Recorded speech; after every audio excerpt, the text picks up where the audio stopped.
തുടക്കം എന്റെ ഹസ്ബൻഡിന്റെ കൂടെയാണ് ആളിപ്പോ ജീവിക്കുന്നത്. ഹസ്ബൻഡിന്റെ ഫ്രണ്ടിന്റെ വൈഫാണ് കവിത. മനോജ് എന്ന് പറയുന്നൊരു ഫ്രണ്ടിന്റെ വൈഫാണ്.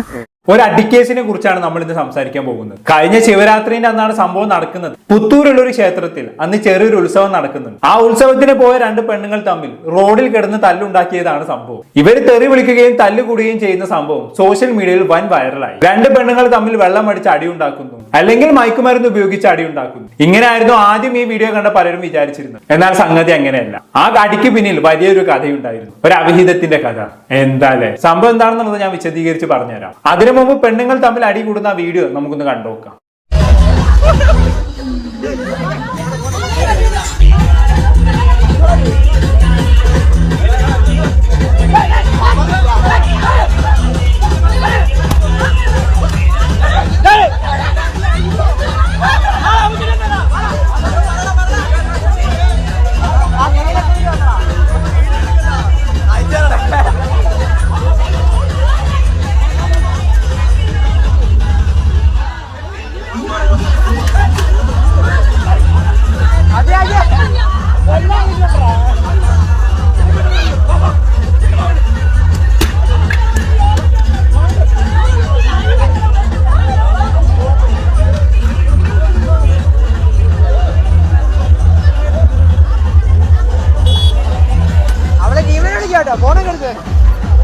എന്താടില്ലേ, ഒരുത്തി മറ്റൊരുത്തിയെ ഹെൽമെറ്റ് വെച്ചൊക്കെ തലക്കടിക്കുന്നുണ്ട്. ആകെ തെറിവിളിയും അലമ്പും, ആകെ നാറ്റുകേസായി എന്ന് പറഞ്ഞാൽ മതി. പക്ഷെ സത്യം എന്താണെന്ന് വെച്ചാൽ ഇവരൊക്കെ ഓൾറെഡി ആ നാട്ടിൽ നാറി പണ്ടാരടങ്ങിയിരിക്കുകയായിരുന്നു എന്നുള്ളതാണ്. ഈ അടി ഉണ്ടാക്കിയ രണ്ട് പെണ്ണുങ്ങൾ ഉണ്ടല്ലോ, അതിൽ കറുത്ത പുള്ളിയുള്ള ഡ്രസ് ഇട്ട ആ പെണ്ണില്ലേ, ഹെൽമെറ്റ് കൊണ്ട് മറ്റേ പെണ്ണിനെ തലക്കടിച്ച ഒരുത്തി, അവളുടെ പേരാണ് നീതുജി കൃഷ്ണ.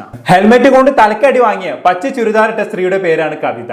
ഇവർക്ക് രണ്ടുപേർക്കും ഇടയിൽ കോമൺ ആയിട്ടുള്ളത് ഒരു പുരുഷനാണ്. അയാളുടെ പേരാണ് ബിനു കുമാർ. ഈ ബിനു കുമാറിന്റെ മുൻ ഭാര്യ ആയിരുന്നു പറയുന്നത് നീതുജി കൃഷ്ണ. അതായത് ആ കറുത്ത ഡ്രസ് ഇട്ട ചേച്ചി. ഹെൽമെറ്റ് കൊണ്ട് അടിക്കുകയും ചെയ്താൻ കയറിയ പോലെ റോഡിലൂടെ പായുകയും ചെയ്ത ചേച്ചി ഇല്ലേ, അവര് തന്നെ. മുൻ ഭാര്യ എന്ന് പറയുമ്പോൾ ഒഫീഷ്യലി ഡിവോഴ്സ് ഒന്നും ആയിട്ടില്ല കേട്ടോ. കുറച്ചു കാലമായിട്ട് ഈ പറഞ്ഞ ബിനു കുമാറും നീതുജി കൃഷ്ണയും തമ്മിൽ വേർപിരിഞ്ഞാണ് താമസിക്കുന്നത്. ഇനി ഹെൽമെറ്റ് കൊണ്ട് തലക്കടി കിട്ടിയ കവിത എന്ന് പറയുന്ന സ്ത്രീ, അവർ ആരാണെന്ന് അറിയണ്ടേ? അവരാണ് നിലവിൽ ബിനു കുമാറിന്റെ ആള്. അതായത് നീതുജി കൃഷ്ണയുടെ ഭർത്താവിന്റെ കൂടെ ഇപ്പൊ ലിവിംഗ് ടുഗദർ ആയി ജീവിക്കുന്ന പെണ്ണാണ് അടികൊണ്ട കവിത. എന്തുകൊണ്ടാണ് ഈ രണ്ട് പെണ്ണുങ്ങളും റോഡിൽ കിടന്ന് അടി ഉണ്ടാക്കിയത് എന്നതിനെ പറ്റിയുള്ള ഏകദേശ ധാരണ എല്ലാവർക്കും കിട്ടിക്കാണുമെന്ന് കരുതുന്നു. ഇവര് തമ്മിൽ ഓൾറെഡി ഇഷ്ടംപോലെ പ്രശ്നങ്ങൾ ഉണ്ടായിരുന്നു. അതിനിടയിലാണ് അമ്പലത്തിന്റെ പരിപാടിന്റെ അന്ന് ഇവര് തമ്മിൽ കണ്ടുമുട്ടുന്നത്. പിന്നെ പറയണോ പൂരം, ആനക്ക് മതം എളുകിയ പോലായിരുന്നു പിന്നെ കാര്യങ്ങൾ. എന്തായാലും രണ്ട് പെണ്ണുങ്ങൾ തമ്മിലുള്ള ഈ അടിപിടി വൻ വൈറൽ ആയതോടെ എന്താണ് സംഭവം എന്ന് അറിയാൻ വേണ്ടി ഇവരെ തേടി ഓൺലൈൻ മീഡിയകൾ വന്നു. ആദ്യം ഓൺലൈൻ മീഡിയയോട് സംസാരിച്ചതും ഈ സംഭവവുമായി ബന്ധപ്പെട്ട് പോലീസിൽ കേസ് കൊടുത്തതും വീഡിയോയിൽ ഹെൽമെറ്റ് കൊണ്ട് അടിക്കുന്നതായി കാണുന്ന ബിനു കുമാറിന്റെ മുൻ ഭാര്യയായിട്ടുള്ള നീതുജി കൃഷ്ണയാണ്. നമുക്ക് എന്തായാലും നീതുജി കൃഷ്ണയ്ക്ക് പറയാനുള്ളത് എന്താണെന്നുള്ളത് കേട്ടോക്കാം. നമസ്കാരം. ഈ കഴിഞ്ഞ ദിവസം സോഷ്യൽ മീഡിയയിലൊക്കെ നിങ്ങളുടെ ഒരു വീഡിയോ വൈറലായിരുന്നു. ഒരു ഉത്സവ സ്ഥലത്ത് വെച്ച് ഒരു സ്ത്രീയെ അടിക്കുന്ന വീഡിയോ ആണ് പുറത്തേക്ക് വന്നത്. എന്തായിരുന്നു യഥാർത്ഥത്തിൽ സംഭവിച്ചത്? നമ്മൾ ഉത്സവം കാണാൻ പോയതാണ്. ആളുമായിട്ട് ഫാമിലി ഇഷ്യൂ ഉണ്ട്. നമ്മൾ അതൊന്നും അവിടെ ചർച്ച ചെയ്യുന്നില്ലായിരുന്നു. നമ്മളെ ഉത്സവത്തിന് പോയ വഴിക്ക് നമ്മളെ അസത്യം പറഞ്ഞതിന്റെ പേരിൽ ചോദിച്ചു, എന്തിനാണ് അങ്ങനെ പറഞ്ഞതെന്ന് ചോദിച്ചപ്പോൾ ആളുടെ കയ്യിൽ നിന്ന് ഹെൽമെറ്റിൽ അടിച്ചിട്ടാണ് ആദ്യമേ വഴക്കുണ്ടായത്. ഓക്കെ, അപ്പൊ കവിതയാണ് ആദ്യം ഹെൽമെറ്റ് കൊണ്ട് അടിച്ചത് എന്നാണ് നീതുജി കൃഷ്ണ പറയുന്നത് അല്ലെ? കവിത നീതുവിനെ തെറി വിളിച്ചു, അത് ചോദിക്കാൻ ചെന്ന നീതുവിനെ ഹെൽമെറ്റ് കൊണ്ട് അടിച്ചു. അങ്ങനെയാണല്ലോ നീതു പറയുന്നത്. പക്ഷേ ഈ പ്രചരിക്കുന്ന വീഡിയോയിൽ എവിടെയും കവിത നീതുവിനെ അടിക്കുന്നതായിട്ടോ തെറി പറയുന്നതായിട്ടോ കാണുന്നില്ല. പെർഫോമൻസ് ഫുൾ നടത്തിയത് നീതുജി കൃഷ്ണയാണ്. ആകെ പരക്കം പായുന്നു, അടിക്കുന്നു, തെറി വിളിക്കുന്നു. വീഡിയോയിൽ അങ്ങനെയാണ് കാണുന്നത്. ചിലപ്പോൾ വീഡിയോ എടുക്കാൻ തുടങ്ങുന്നതിന് മുമ്പായിരിക്കണം ഈ പറയുന്ന കവിത നീതുജി കൃഷ്ണയെ തെറി വിളിച്ചതും അടിച്ചതും ഒക്കെ. ആർക്കറിയാമല്ലേ? എന്തായാലും ഞാനതല്ല ആലോചിക്കുന്നു. നീതുജി കൃഷ്ണയുടെ ഭർത്താവായിട്ടുള്ള ബിനു കുമാറിന്റെ കൂടെയാണ് ഇപ്പൊ കവിത താമസിക്കുന്നത്. അങ്ങനെയുള്ള കവിത നീതുവിനെ അങ്ങോട്ട് പോയി ചെറിയുമോ എന്നാണ് ഞാൻ ആലോചിക്കുന്നത്. നീതുവിന്റെ ഭർത്താവിനെ തട്ടിയെടുത്തതും പോരാ, എന്നിട്ട് അവളെ പോയി ചെറിയുകയും ചെയ്യാന്ന് പറഞ്ഞ ചില്ലറ ധൈര്യമൊന്നും പോരാ. പക്ഷെ ഇത് പറയുന്നതാണ് കേട്ടോ, കവിതയുടെ വശം വേറെയാണ്. നീതുവാണ് എല്ലാം തുടങ്ങി വെച്ചതെന്നാണ് കവിത പറയുന്നത്. അല്ല, സാഹചര്യങ്ങൾ വെച്ച് നോക്കുമ്പോൾ അതിനാണ് കൂടുതൽ സാധ്യത. എന്തായാലും നമുക്ക് അതിലേക്ക് വരാം. അതിനു മുമ്പ് നീതുജി കൃഷ്ണക്ക് പറയാനുള്ളത് ബാക്കിയോട് കേട്ടോക്കാം. ഹെൽമെറ്റിൽ അടിച്ചിട്ടാണ് ആദ്യമേ വഴക്കുണ്ടായത്. ആദ്യം ആരാണ് അടിച്ചത്? കവിത എന്ന് പറയുന്ന വ്യക്തി തന്നെയാണ് ആദ്യം അടിച്ചത്. കവിത എന്ന് പറയുന്ന വ്യക്തിയാണ് നമ്മളെ അടിച്ചത്. എന്താണ് ഈ ആ ഉത്സവ സ്ഥലത്ത് വെച്ച് നിങ്ങൾ തമ്മിൽ വേറെ വല്ല വൈരാഗ്യം? എന്താണ് ആ ഒരു തുടക്കം ഇവരുമായിട്ട് ഇത്രയും വിഷയം ഉണ്ടാവാനുള്ളത്? തുടക്കം എന്റെ ഹസ്ബൻഡിന്റെ കൂടെയാണ് ആളിപ്പോ ജീവിക്കുന്നത്. ഹസ്ബൻഡിന്റെ ഫ്രണ്ടിന്റെ വൈഫാണ് കവിത. മനോജ് എന്ന് പറയുന്ന ഒരു ഫ്രണ്ടിന്റെ വൈഫാണ്. കൊള്ളാം. ഉറ്റ സുഹൃത്തിന്റെ ഭാര്യയെ തന്നെ ബിനുകുമാർ തട്ടിയെടുത്ത് കളഞ്ഞു അല്ലെ? അപ്പൊ ഞാൻ നേരത്തെ പറഞ്ഞ പോലെ എങ്ങനെ നോക്കിയാലും ഇതൊരു നാറ്റുകേസ് തന്നെയാണ്. എന്നാലും ഉറ്റ സുഹൃത്തിന്റെ ഭാര്യയെ തന്നെ അടിച്ചു മാറ്റാന്നൊക്കെ പറഞ്ഞാൽ എങ്ങനെ സാധിക്കുന്നെന്നാണ് ഞാൻ ആലോചിക്കുന്നത്. അതിനിപ്പോ സുഹൃത്തും ഭാര്യയും തമ്മിൽ എന്തൊക്കെ പ്രശ്നമുണ്ടെന്ന് പറഞ്ഞാലും കൂടെ നടക്കുന്ന കൂട്ടുകാരന്റെ പെണ്ണിനെ കൂടെ താമസിപ്പിക്കുക എന്ന് പറഞ്ഞാൽ എന്തോ എനിക്ക് എത്ര ആലോചിച്ചിട്ടും അങ്ങോട്ട് അംഗീകരിക്കാൻ കഴിയുന്നില്ല. എന്തായാലും ബാക്കിയുടെ കേട്ടോക്കാം. അപ്പൊ അവർ തമ്മിൽ ഒരുമിച്ച് ജീവിക്കുന്നുണ്ട്. ഞാനും എന്റെ ഹസ്ബൻഡും തമ്മിൽ 1 വർഷത്തിൽ പുറത്ത് 1 വർഷവും 10 മാസമായിട്ട് സെപ്പറേറ്റ് ആണ് താമസിക്കുന്നത്. നമുക്ക് അതിന്റെ പേരിൽ ഞാൻ ഒന്നിനും പോയിട്ടില്ല. ഇതിപ്പോ ഉത്സവത്തിന് ഞാൻ പോയതാണ്, മക്കളെയും കുട്ടി ഫാമിലി ഫ്രണ്ടുമായിട്ട് പോയതാണ്. അപ്പൊ ഇവരായിട്ട് തന്നെ മനഃപൂർവ്വം ഇങ്ങോട്ട് വഴക്കിന് വന്നതാ. ചീത്ത വിളിച്ചു. അല്ല, ഹസ്ബൻഡ് വേറെ നിന്ന്. ഞങ്ങൾ ചെല്ലുന്ന സമയത്ത് ഹസ്ബൻഡും ഇദ്ദേഹവും കൂടെ വായനശാലയുടെ ഫ്രണ്ടിലാണ് നിന്നിരുന്നത്. നമ്മൾ നമ്മുടെ കാര്യം നോക്കി പോയി തിരിച്ച് കയറി വരുന്ന വഴിക്ക് അപ്പൊ ഹസ്ബൻഡ് കുറച്ച് കഴിഞ്ഞപ്പോൾ ഞങ്ങൾക്കൊപ്പം ഇച്ചിരി അപ്പുറത്തോട്ട് മാറി ഫ്രണ്ട്സിനൊപ്പം വന്ന് നിന്നു. ഇല്ല, ഞങ്ങളുടെ കാര്യമൊന്നും പറഞ്ഞില്ല. ആളുടെ ഫ്രണ്ട്സിന്റെ അടുത്ത് വന്നു കാര്യം പറഞ്ഞത് അവിടെ നിന്ന്. അപ്പൊ ഞങ്ങൾ തിരിച്ചു കയറി പോരുന്നു. തിരിച്ചു കയറി വരുന്ന വഴിക്കാണ് ചീത്ത വാക്കുകൾ പറയുകയും മോശമായിട്ട് സംസാരിക്കുകയും ചെയ്തു.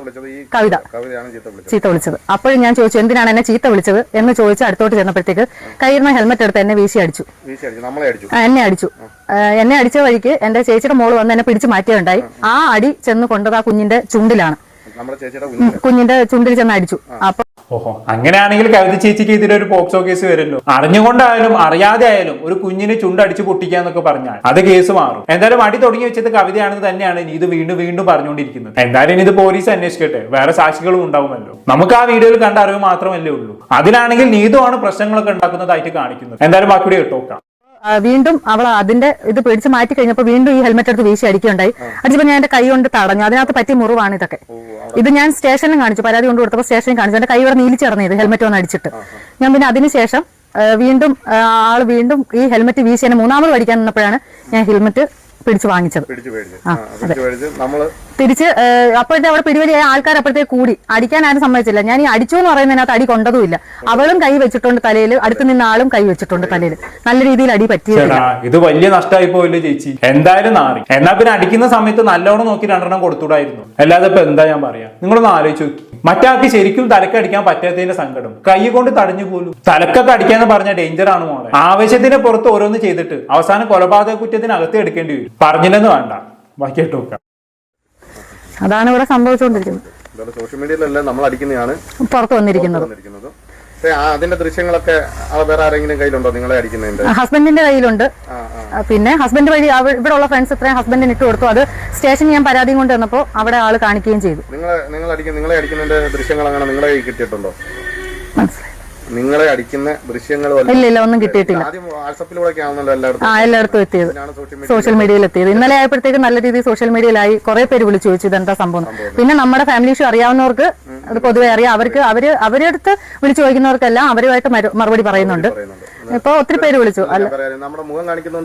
ഇല്ല, കുഴപ്പമൊന്നുമില്ല. ഇപ്പൊ സോഷ്യൽ മീഡിയ മൊത്തം അറിഞ്ഞു. ഇത്രയായ സ്ഥിതിക്ക് ഞാൻ പരാതിയും കൊടുത്തു. ഇത്രയൊക്കെ ആയ സ്ഥിതിക്ക് അതെ എന്തായാലും നാറി പണ്ടാരടിക്കും. ഇനിയിപ്പോ മുഖം കാണിച്ചാൽ എന്ത്, കാണിച്ചില്ലെങ്കിൽ എന്ത്? കാണാനുള്ളതൊക്കെ എല്ലാവരും ഓൾറെഡി കണ്ടില്ലേ. എന്തായാലും കൊള്ളാം. ഭർത്താവും മുൻ ഭാര്യയും ഭർത്താവിന്റെ നിലവിലത്തെ ലിവിംഗ് ടുഗദർ പാർട്ണറും എല്ലാവരും കണക്കന്നെ. ഭർത്താവിനെ തട്ടിയെടുത്ത പെണ്ണിനോടുള്ള ദേഷ്യവും അതുകൊണ്ടാണ് നീതു കവിത അടിച്ചതെന്ന് നമുക്ക് മനസ്സിലാക്കാം. പക്ഷെ നീതു പറയുന്ന പോലെ കവിതയാണ് ഇതെല്ലാം തുടങ്ങി വെച്ചതെങ്കിൽ അതെന്തിനാണെന്ന് എനിക്ക് എത്ര ആലോചിച്ചിട്ട് പിടികിട്ടുന്നില്ല. ഏതെങ്കിലും മൂലയിൽ കൂടെ അടങ്ങി ഒതുങ്ങി പോകാനുള്ളതിന് പകരം വെറുതെ പ്രശ്നം ഉണ്ടാക്കാൻ നിൽക്കാന്നൊക്കെ പറഞ്ഞു. പിന്നെ എന്താന്ന് വെച്ചാൽ ഇവർക്കൊക്കെ ഇടയിൽ എന്താണ് കൃത്യമായി സംഭവിച്ചതെന്നൊന്നും നമുക്കറിയില്ലല്ലോ. നമുക്കറിയാത്ത പല കഥകളും ഉണ്ടാകും. അതൊക്കെയാകും ഇന്നത്തെ ഒരു അവസ്ഥയിലേക്ക് ഇവരെ കൊണ്ടു ചെന്നെത്തിച്ചത്. അതുകൊണ്ട് തന്നെ തൽക്കാലം ആരുടെയും പക്ഷം പിടിക്കാൻ ഞാനില്ല. നമുക്കിനി എന്തായാലും കവിതയ്ക്ക് എന്താണ് പറയാനുള്ളതും കൂടി ഒന്ന് കേട്ടോക്കാം. സോഷ്യൽ മീഡിയയിൽ വന്ന് പറഞ്ഞു, ഞാനും സോഷ്യൽ മീഡിയയിൽ വന്ന് പറഞ്ഞു. നമ്മൾ അമ്പലത്തിൽ ഉത്സവം കാണാൻ പോയതായിരുന്നു. അമ്പലത്തിൽ ഉത്സവം കാണാൻ പോയപ്പോൾ ഇപ്പം എൻ്റെ കൂടെ താമസിക്കുന്ന ബിനുകുമാർ എന്ന വ്യക്തിയുടെ മുൻ ഭാര്യ പുള്ളിക്കാരത്തിയും അവരുടെ കുറേ ഫാമിലി ഫ്രണ്ടുമായിട്ട് ഞങ്ങൾ നിൽക്കവേ ഞങ്ങൾ പാസ് ചെയ്ത് പോയായിരുന്നു. പാസ് ചെയ്ത് പോയപ്പം എൻ്റെ കൂടെ ഇപ്പോൾ താമസിക്കുന്ന ബിനുകുമാർ ബൈക്ക് കൊണ്ട് താഴോട്ട് വെക്കാനായിട്ട്, അതായത് ഞങ്ങൾ വായനശാലയുടെ ഫ്രണ്ടിൽ നിൽക്കവേ കെട്ടുകാഴ്ച വരുന്ന സമയമായതുകൊണ്ട് ബൈക്ക് കൊണ്ട് താഴോട്ട് വെക്കാനായിട്ട് പോയി. ആ പോയ സമയത്ത് ഇവരുടെ കൂടെ ഈ ഫാമിലി ഫ്രണ്ട് എന്ന് പറയുന്നവരെ 2-3 പെൺപിള്ളേർ എൻ്റെ ഒരു റൈറ്റ് സൈഡ് വന്ന് നിന്നതിന് ശേഷം ഫോൺ എടുത്ത് ആരെയോ വിളിക്കുന്നത് കണ്ട് വിളിച്ച ഒരു 2-3 സെക്കൻഡിനുള്ളിൽ നീതു ജി കൃഷ്ണ ഓടി വന്ന് എൻ്റെ ഫ്രണ്ടിൽ നിന്നിട്ട് പവിത്രേശ്വരത്ത് വന്ന് വിളയാറായോടി എന്ന് ചോദിച്ചുകൊണ്ട് എൻ്റെ ഇടത്തെ കന്നത്ത് നല്ലൊരടി ആദ്യം അടിച്ചു. ഈ ആരെങ്കിലും കണ്ടിരുന്നോ? അവിടെ ഇഷ്ടംപോലെ ആൾക്കാർ നിൽപ്പുണ്ടായിരുന്നു. ഓഹോ, ഇതിലിപ്പോ ഏതാ നമ്മളിപ്പോ വിശ്വസിക്കുക? നീതുജി കൃഷ്ണ പറയുന്നത് കവിതയാണ് ആദ്യം അടിച്ചതെന്ന്, എന്നാൽ കവിത പറയുന്നത് നീതുവാണ് ആദ്യം അടിച്ചതെന്ന്. ഇതിപ്പോ ആകെ കൺഫ്യൂഷൻ ആയല്ലോ. ഇതിനിപ്പോ തുടക്കം തൊട്ട് കണ്ട് ഏതെങ്കിലും ആൾക്കാരുണ്ടെങ്കിൽ അവർക്ക് മാത്രമേ ഇതിന്റെ സത്യാവസ്ഥ പറയാൻ കഴിയുള്ളൂ എന്നാണ് എനിക്ക് തോന്നുന്നത്. എന്തായാലും ബാക്കി കേട്ടോക്കാം. ആൾക്കാർ നിൽപ്പുണ്ടായിരുന്നു. ഫസ്റ്റ് എന്നെ അടിച്ചപ്പോഴും ഞാൻ അങ്ങോട്ട് തെള്ളി മാറ്റിയപ്പോൾ ആ വീഡിയോ, അതായത് ഇപ്പോൾ സമൂഹ മാധ്യമങ്ങളിൽ മൊത്തത്തിൽ പ്രചരിച്ചുകൊണ്ടിരിക്കുന്ന വീഡിയോയ്ക്കകത്തുകൊണ്ട് ഇവർ 4 പേര് എൻ്റെ കയ്യിലിരുന്ന ഹെൽമെറ്റ് വലിച്ചു വാങ്ങിച്ചാണ് എൻ്റെ തലയ്ക്ക് അടിക്കുന്നത്. അത് നിങ്ങളുടെ ഹെൽമെറ്റ് ആയിരുന്നോ? എന്റെ കയ്യിലിരുന്ന ഹെൽമെറ്റാണ്. എന്റെ ഹെൽമെറ്റ് എന്റെ കയ്യിൽ നിന്ന് വാങ്ങിച്ച് എന്റെ തലക്കടിക്കുക. സ്വന്തം ഹെൽമെറ്റ് കൊണ്ട് തന്നെ തലക്കടി കിട്ടുക എന്ന് പറഞ്ഞ അതിനും വേണൊരു ഭാഗ്യം. അല്ല, അങ്ങനെയാണ് ആൾക്കാർ പറയുന്നത്. നീതുവിന്റെ ഭർത്താവിനെ തട്ടിയെടുത്തതല്ലേ, നിനക്ക് 2 കിട്ടിപ്പോയെങ്കിൽ നന്നായി പോയി എന്നാണ് നീതുവിന്റെയും കവിതയുടെയും വേർഷൻസ് കേട്ട ആളുകൾ പറയുന്നത്. ബാക്കി കേട്ട് വെക്കാം. എന്റെ തലയ്ക്ക് അടിച്ചതിന് ശേഷം അവിടെ നിന്ന് വിളിക്കാവുന്നതിൽ പരമാവധി ചെയ്ത ആ വീഡിയോക്കകത്ത് നിങ്ങൾക്ക് എല്ലാവർക്കും കാണുന്നവർക്ക് മനസ്സിലാവും. ആ സ്ഥലത്തെ ഏറ്റവും കുറച്ച് നല്ല പേരുള്ള ആൾക്കാരാണ് നിൽക്കുന്നത്. ഒരു ടീച്ചറിന്റെ ഒരു മോനുണ്ട്. ആ പുള്ളിക്കാരൻ വരെ പറഞ്ഞിട്ട് പോലും ആണുങ്ങളെ ഒരു വില പോലും കൽപ്പിക്കാതെ അവര് വീണ്ടും അടിക്കാൻ. നിങ്ങൾ തമ്മിൽ ഒരുമിച്ച് താമസിക്കാനുള്ള വൈരാഗ്യമാണോ? ഞങ്ങൾ തമ്മിൽ ഇപ്പം താമസിക്കാൻ തുടങ്ങിയിട്ട് ഏകദേശം ഒരു 3 മാസമേ ആയിട്ടുള്ളൂ. നിങ്ങൾ ലീഗലി സെപ്പറേറ്റഡ് ആണോ? ഞങ്ങൾ രണ്ടുപേരും സെപ്പറേറ്റഡ് അല്ല. ഞാൻ സെപ്പറേറ്റഡ് ആവാനുള്ള നോട്ടീസ് കൊടുത്തിട്ടുണ്ട്. അപ്പം ഈ ബിനു എന്ന് പറയുന്ന ആളിപ്പോ നിങ്ങളുടെ കൂടെ ലിവിംഗ് ടുഗദർ ആണ്. ഓക്കെ, അതിൽ തുടർന്നുണ്ടായ വൈരാഗ്യമാണോ? തുടർന്നുണ്ട വൈരാഗ്യം മാത്രമല്ല, ഈ ഞങ്ങൾ കേസ് കൊടുത്തിട്ടില്ലായിരുന്നു. കേസ് കൊടുക്കാഞ്ഞതെന്ന് വെച്ചാൽ വേണ്ട എന്ന് വെച്ചിട്ടാ ഫസ്റ്റ് അവർ തന്നെയാണ് കേസ് കൊണ്ട് കൊടുക്കുന്നത്. കേസ് കൊണ്ട് കൊടുത്ത് അത് നമ്മളെ വിളിപ്പിച്ച് അതിന്റെ പേപ്പറാണ് നമ്മൾ കൊടുത്ത റെസിപ്റ്റാണ്. നമ്മൾ കൊടുത്തിട്ടുണ്ട്. പിന്നെ ഇവർ പറയുന്ന കണക്ക് ചെറിയ അടിയാണ് എനിക്ക് തന്നതെന്ന് പറഞ്ഞത്. ഈ ചെറിയ അടിയുടെ സ്കാനിങ് റിപ്പോർട്ടാണിത്. MRIയുടെ സ്കാനിങ് റിപ്പോർട്ടാണ്. ഇതെല്ലാം ഇനിയിപ്പം നമ്മൾ കേസ് കൊടുത്തതിൻ്റെതും ഇത് ഓണ്ട് സർട്ടിഫിക്കറ്റാണ്. ഇതെല്ലാം നമ്മൾ ഇനി ലീഗലി പോകത്തതേ ഉള്ളൂ. ലീഗലി പോകുന്നതാണ് നല്ലത്. എന്താണെന്ന് വെച്ചാൽ ഈ അടിയെ പ്രൊമോട്ട് ചെയ്യുകയും പോരാഞ്ഞിട്ട് അത് അവർ തന്നെ സോഷ്യൽ മീഡിയയിൽ വൈറലാക്കുകയും ചെയ്ത് എത്ര ചാനലുകൾ ഇതെടുത്തിട്ട് ഇപ്പോൾ അലക്കുന്നറിയാം. നമ്മളെ ഇപ്പം ഏത് രീതിയിലാണ് കാണുന്നത്. പിന്നെ ആ കുട്ടി തന്നെ 2 ബൈറ്റ്സ് കൊടുത്തിട്ടുണ്ട് 2 ചാനലുകാർക്ക്. അതിനകത്ത് വ്യക്തമായിട്ട് പറയുന്നതെന്ന് വെച്ചാൽ ആ പുള്ളിക്കാരുടെ ഭർത്താവിനെ ഞാൻ കൈയടക്കി വെച്ചിരിക്കുന്നു പറയുന്നത്. 2.5 വർഷമായിട്ട് ഇവർ സെപ്പറേറ്റഡ് ആണ്. ഈ 2.5 വർഷത്തിനുള്ളിൽ എന്താണ് നടന്ന സംഭവം എന്ന് നീതുജി കൃഷ്ണയ്ക്ക് നല്ല രീതിയിൽ അറിയാം. ഓരോ പ്രാവശ്യവും അവളിൽ നിന്ന് എന്തെങ്കിലും പ്രശ്നങ്ങൾ ഉണ്ടാകുമ്പോൾ, അവൾ ഏതെങ്കിലും ആണുങ്ങളുമായിട്ട് എന്തെങ്കിലും സംബന്ധം ഉണ്ടാവുന്ന സമയത്ത് എൻ്റെ പേരും പറഞ്ഞ് എൻ്റെ വീട്ടിൽ വിളിച്ചു പറയും. എൻ്റെ ഹസ്ബൻഡിനെ വിളിച്ചു പറയും. എൻ്റെ ഹസ്ബൻഡും ബിനുകുമാറുമായിട്ട് ജോലിക്ക് ഒരുമിച്ച് പോവുകയും രണ്ടുപേരും നല്ല സുഹൃത്തുക്കളുമായിരുന്നു.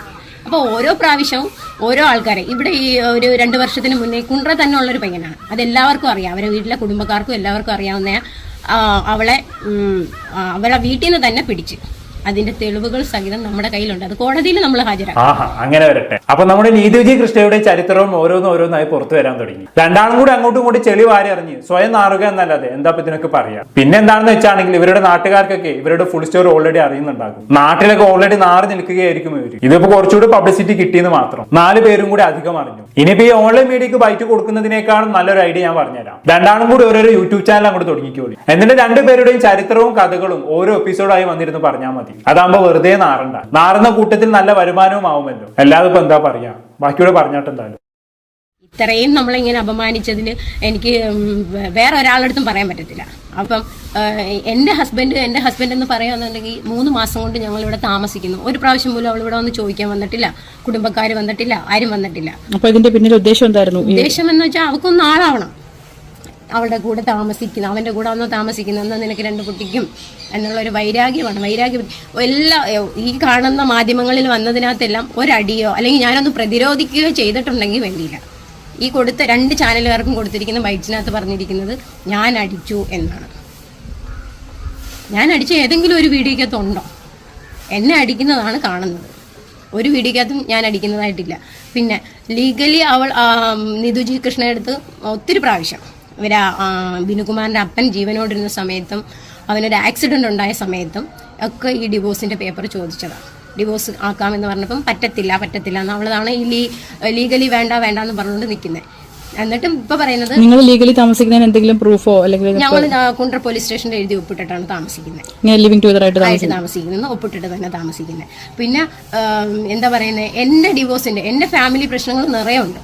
ഇപ്പം ഞാൻ ബിനുകുമാറുമായിട്ട് ഒരുമിച്ച് താമസിക്കാൻ കാര്യം എൻ്റെ വീട്ടിൽ എൻ്റെ ഡിവോഴ്സിന് പല കാര്യങ്ങളുണ്ട്, എൻ്റെ ഫാമിലി പ്രശ്നങ്ങൾ നിറയുണ്ട്. ഈ പ്രശ്നങ്ങളെല്ലാം എനിക്ക് പൊതുസമൂഹത്തിൻ്റെ അടുത്ത് പറയാൻ പറ്റത്തില്ല. ആ പറയണ്ട, അതെന്നാണ് നല്ലത്. ഇനിയിപ്പോ ഇതിന്റെ കൂടി കുറവേ ഉള്ളൂ, അല്ലെങ്കിലേ ആകെ നാണം കിട്ടും. ഇനി പഴയ കുടുംബ ചരിത്രം കൂടി ഇവിടെ വിളമ്പാൻ നിൽക്കണ്ട. സംഭവിക്കാനുള്ളതെല്ലാം സംഭവിച്ചു. ഇനിയിപ്പോ രണ്ടുപേരും കൂടി പഴയ ഭർത്താക്കന്മാരെ ഡിവേഴ്സ് ചെയ്ത് പുതിയ ആൾക്കാരുടെ കൂടെ എങ്ങനെയും ജീവിക്കാൻ നോക്കും. അല്ലാതെ എങ്ങനെ പരസ്പരം ചീത്ത വിളിച്ചും അടിച്ചും ചെളി വാരി അറിഞ്ഞും എത്ര കാലം മുന്നോട്ട് പോകും? കൂടുതലൊന്നും ഞാൻ പറയുന്നില്ല. എന്താണെന്ന് നിങ്ങൾക്ക് തോന്നുന്നത് താഴെ കമന്റ് ബോക്സിൽ രേഖപ്പെടുത്തുമല്ലോ. അടുത്തൊരു ടോപ്പിക്കുമായി വീണ്ടും കാണാം.